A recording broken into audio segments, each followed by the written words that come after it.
Hey everybody, Goldie here, and today we are taking a look at the new gear for Edge Rated Z. So I want to clarify, this Edge is mine. I have him 5-star gold, full stars, um, not leveled up. He's level 240 instead of level 270, but I asked to do the preview just with the gear. I didn't want him maxed out because I already had him up here, and it's close enough. So let's take a look at the gear. This is for the new Spring Outbreak event. This is the final milestone in solo. And go figure, the one gear that I'm actually interested in for a character that I have and use is behind a cajillion paywalls. But I'm assuming it's with good reason because this gear is super beneficial to him. So they gave him real, like,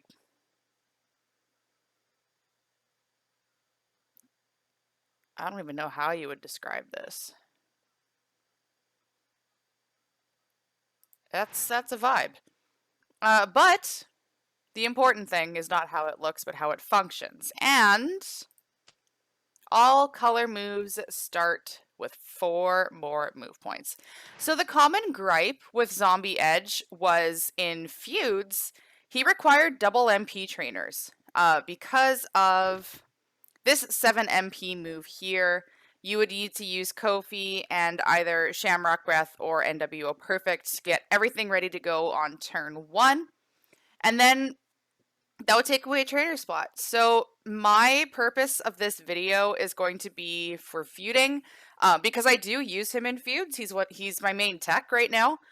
I have him set up with an anti-stun and a countdown plate and a 200% metal. So I'm going to kind of look at options for feuding with him. So the build that I run is the finisher with double yellow. And some people will say, why don't you run this 5 MP countdown move that destroys random? If we look at his gem damage, like, I don't need to be destroying red and blue gems when I can make everything yellow, right? Turning them all into one color and then buffing that one color is going to be more beneficial. So that's why I run this. So this beer, or the Z pair, as I like to call it, being Canadian, 10 MP finisher, deal 165,432 damage, decrease your countdown gem timers by 2, and pin the opponent. I'm going to run that with the Educusian, or the Educuzedian. 7 MP, deal 81,272 damage. Mick walked across the keyboard. And choose a 3x2 area to swap into green gems. And then the Bleeding Edge 5 MP, deal 75,007 damage and make 21 random gems into 2 turn countdown gems. That will make 2 random gems into yellow gems. So with the gear giving us plus 4 MP, it means we have 5 starting on the finisher. We don't need to worry about offensive MP match perks to get the finisher loaded, which is nice on the first turn. So now that we have a free trainer slot, there are a lot of different combinations you can run. Unfortunately, the belt I have for him, my 200% metal is padded. So we can't even do like full armor, full fear. I mean, we could. The finisher damage will be a lot lower, but I mean, maybe we'll test it out. Yeah, you know what? Fuck it. It's a preview. Let's test that out. So you're going to run it with the finisher first, the 200% metal. I'm going to be trying first Kofi for more yellow MP. Both of these will be ready to go on turn 1. Shane for 40% more yellow gem damage. And if we take a look at that, that just slightly edges out to become the primary source of damage for him. So that 40% trainer is clutch in this case. And I would like to see Scopely implement one for each color going forward. In my opinion, missed opportunity with the Acro RVD revamp to give him a 9k of 40% and an extra blue gem. But that's a conversation for another day. We're also going to run Santa Hogan for a flat 1100, and I'm going to use Acro J. I do have Striker Braun, but I realize he's not the most obtainable. And I also don't have him leveled up. It's like 5%. So I figured we'll use Acro J. In feuds, chances are I would have Gooker on somebody else anyways. So this is basically building it to what I have available to me. And again, if we look at the stats, we've got the yellow gem damage up to 11,311, just slightly ahead of the green gems, which are his primary color.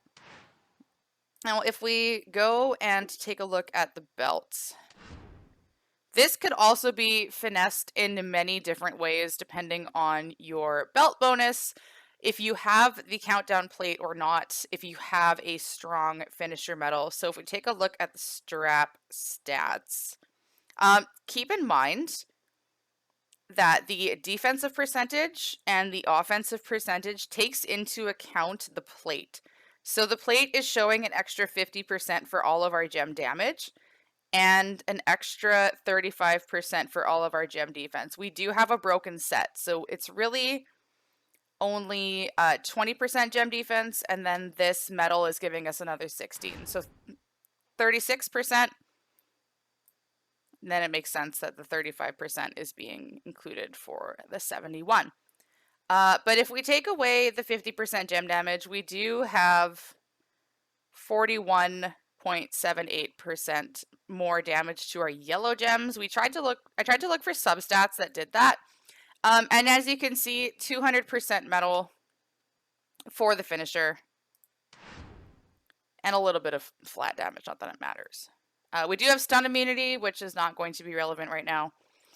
But I would recommend going full armor or full fury. You either want to, load up on as much yellow gem damage as possible or reduce as much gem damage as possible. Again, we're only running this broken set just because of the 200% metal, but I will change that up. So initial glance. Also, so there's the belt, not the belt, the gear bonus. I do have tour perks. They are not maxed out yet, but this will make all of our yellow moves ready to go on turn 1, all of our beautiful substats. Yeah, so this is the defense without the belt. So 36% gem defense, 16% move defense. The substats moved the green gem damage up to past the yellow. That's fine. Whatever. The yellow's up to 14k. Let's see what it looks like when we get into the match and we go against the gem reduction. We're going to go class disadvantage here because I feel like Zombie Edge is really strong, especially with the countdown plate. So I have no issues going up against a trickster, give them an extra shot to kick out. And if they do, we can show off the recycling a little bit. But this, 9 times out of 10, it should be a turn 1 feud build. It's just a matter of finessing your gem damage or defense, however you want to run them. So let's take a look and see what this does with the 200% metal.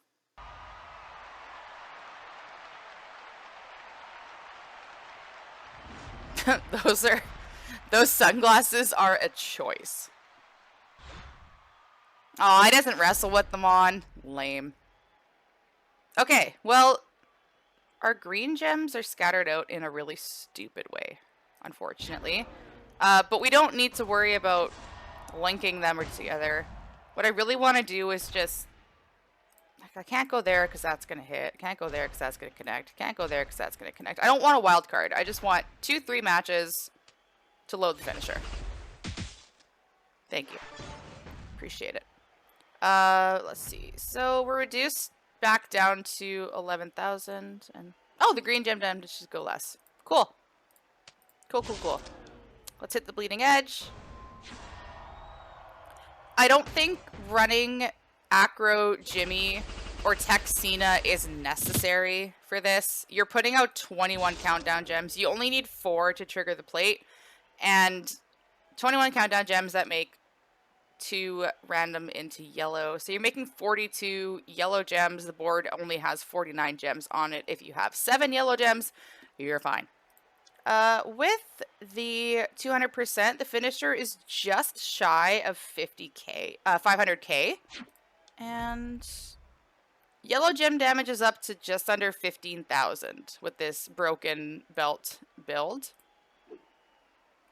And we'll see that his purple gems have been reduced to 10k. Let's see what we can hit with the finisher. I usually find like half of the damage is the finisher, half of the damage is gem.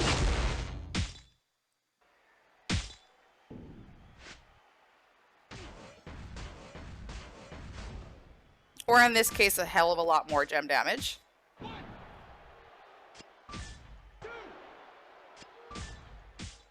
Basically, they have 2 turns of reduced kick out and then 1 last shot to kick out entirely.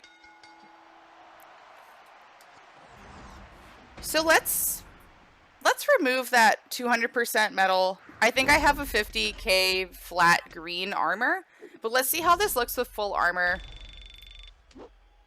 and go from there.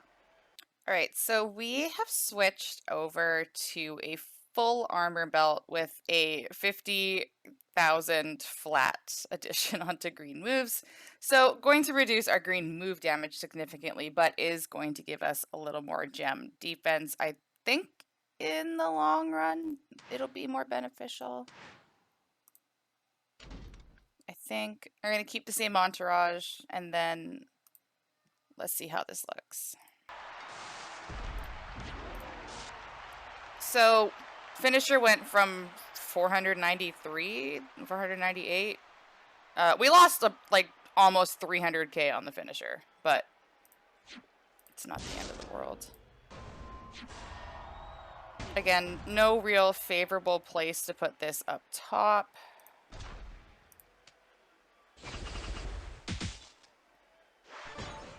But we'll do that. Yellow gems. Changing the metal didn't change our substats in terms of yellow gem damage.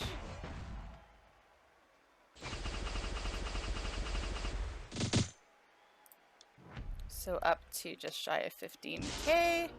And with the 200%, we cascaded and hit about 1.3, 1.4.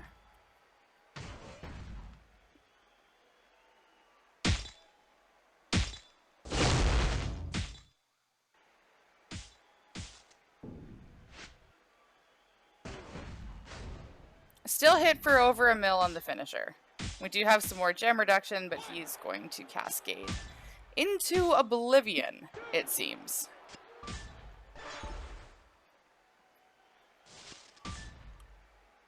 And remember, we do have class disadvantage because I wanted to see how all that looked. We still have a bonus from the plate. Those sirens are not for me, by the way. So we can load our finisher. And we'll go with the old double stack.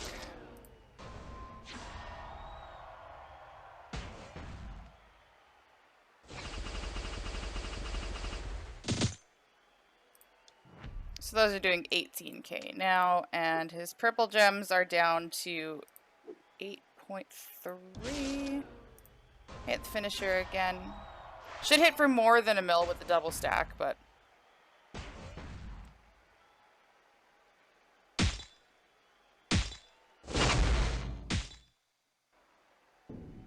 no cascade whatsoever. 1.12 mil.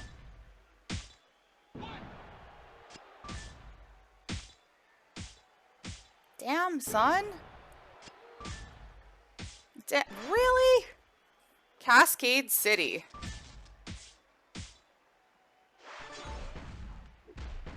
Cascade City.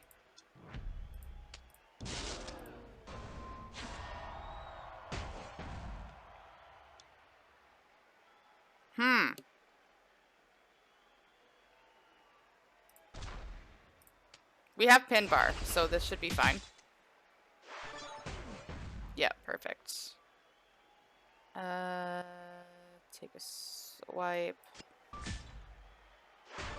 Get our wild card. That should have reduced what that feels visual.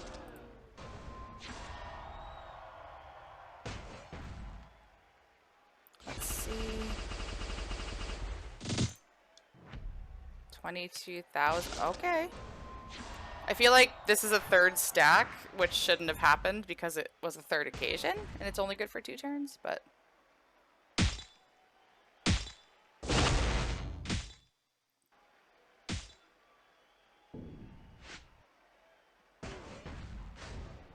Okay. I mean, if he kicks out of this... Yeah. So, unfortunate with the cascading, but still hits for about a mil. With the full armor belt. I do want to try one more thing with this, though. So let's just go change up the entourage real quick. Last thing I want to take a look at is if we go with a gem reduction build. So we've brought in Honky Tonk Man for 30% gem defense, and then we've targeted his primary and secondary colors in purple and black. So Psycho Sid receive 15%. It would be 20 if I had him up to 5k.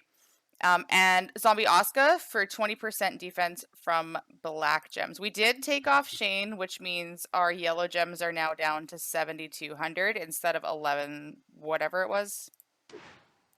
But let's just take a peek in here. So full armor belt with the Z plate. We have 86% gem reduction, and then 101% on his purples and 106 on his blacks. So let's see how this does going full armor.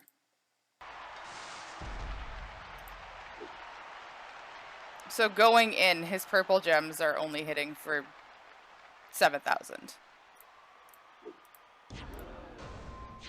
I mean, we're going to deal significantly less damage, but I just want to see kind of how this works.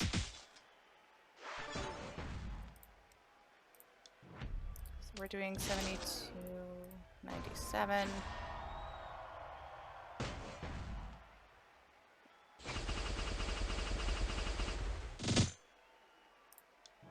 Now we're doing just short of 11,000.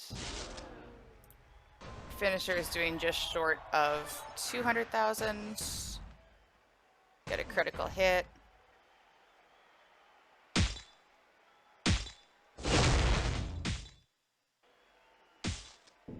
Nice little cascade. So 836,000, and I know in Feud there's the 40% kick out perk. I feel like going against somebody with a class advantage would help kind of show that a little bit in the 25% gem damage, but anyways, the point of this video is the gear frees up that extra trainer for feuds, so you don't need to worry about running him double MP. You can run him full armor, you could run him full fury with yellow gem substats. Let me know in the comments, is this somebody that you use? How do you run him? What's your preference in terms of armor or fury? I know feud kick-out steps have kind of changed the game in that regard, but with the Z-plate and having that free trainer with the gear, I think it's really going to help him. So let me know your thoughts in the comments of this video. Thank you very much for taking the time to watch, and be sure to like, subscribe, and share, as that really helps me out. Thank you, Merrick's, for the tagline. Thank you again for watching, and thank you for being a friend.